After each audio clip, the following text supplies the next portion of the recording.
Your Excellency na viongozi wote ambao wamefika hapa, hamjambo. Hamjambo tena.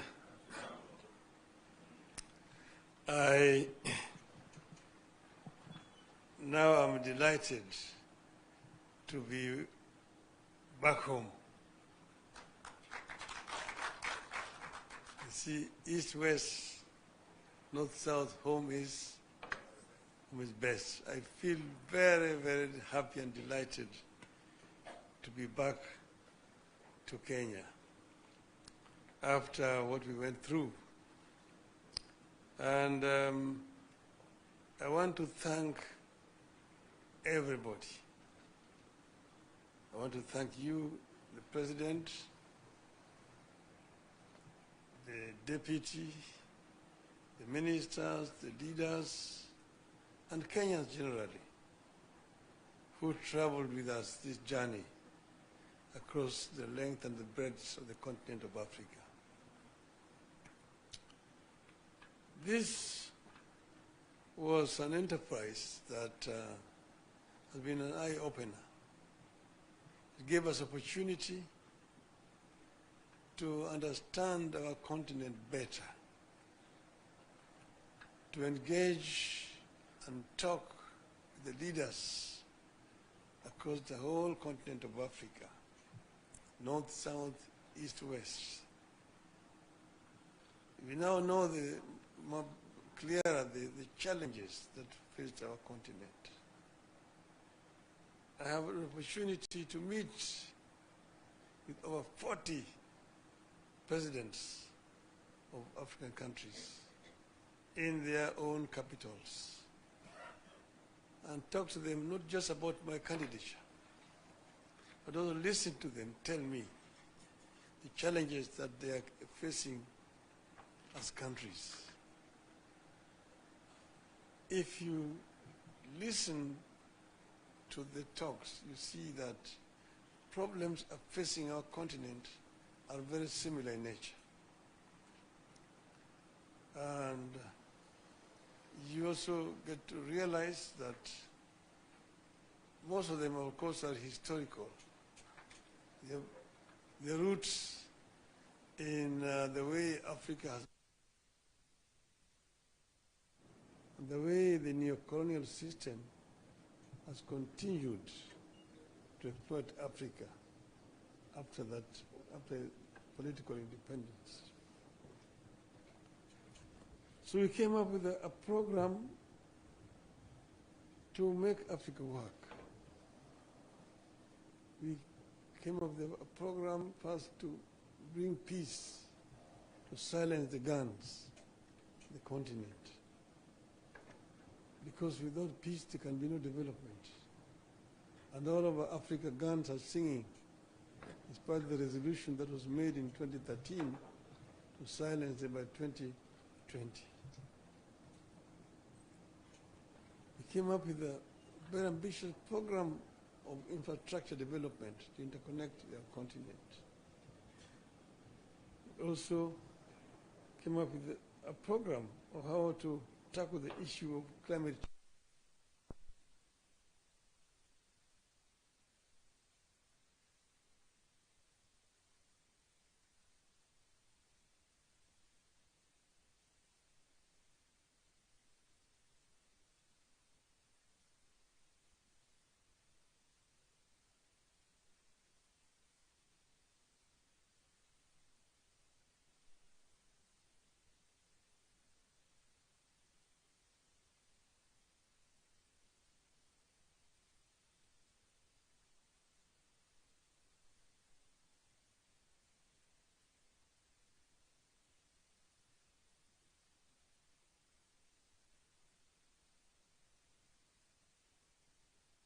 Kenya to give me victory.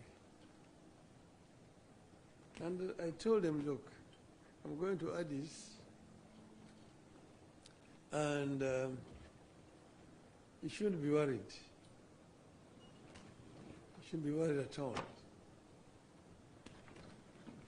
Because I was actually picking this from a story I got from a friend of mine. But you should never worry at all. If you are sick, don't be worried. There are only two things that can happen to you. You can recover or you can die. If you recover, there's nothing to worry about. But if you die, there's also nothing to worry about. Because if you die as a Christian or as a Muslim, you have only two places to go to. Either you go to heaven or you go to hell. So if you go to heaven, there is nothing to worry about. You enjoy. But if you go to hell, you should not worry.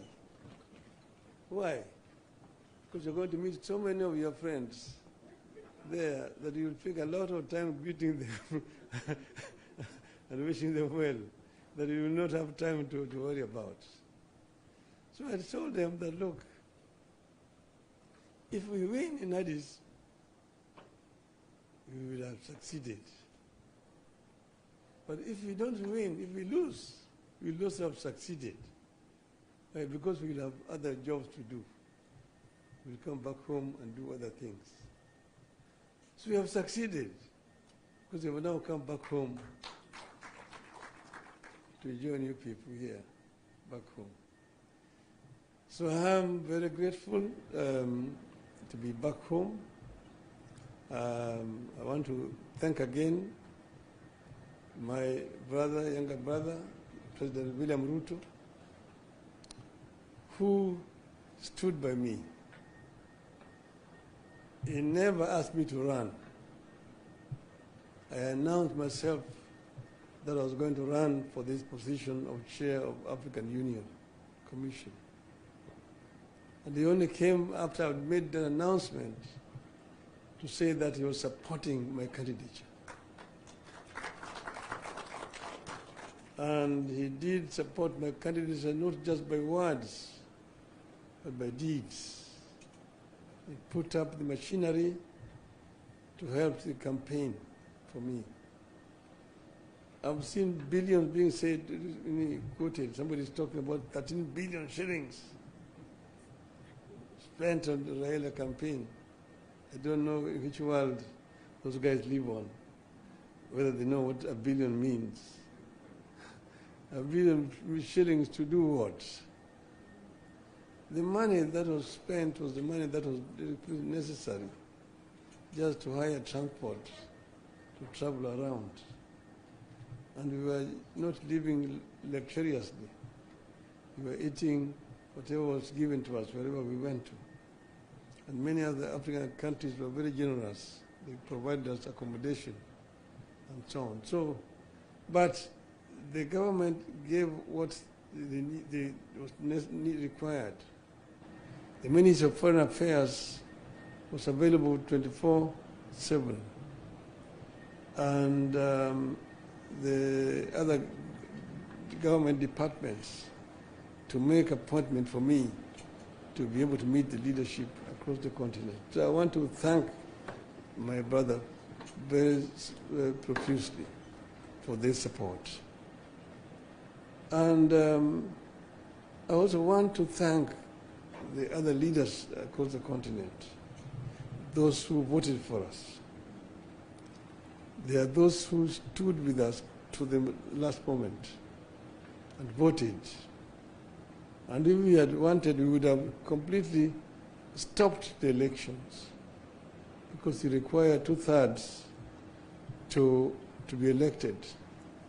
And these leaders were ready to go with us to the end, and they would not have been able to get the 2/3. So I thank them.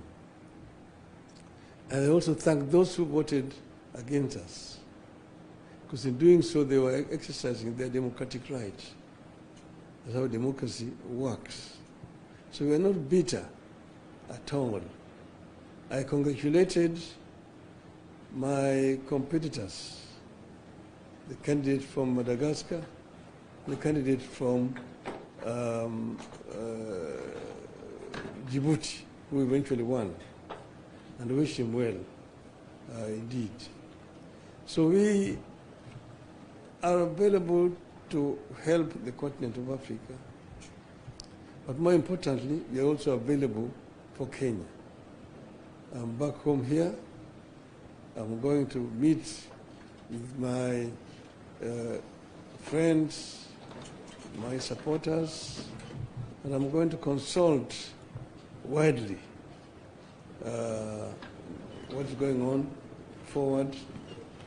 And in due course, we're going to announce our way forward. So we'll give a way forward very, very shortly.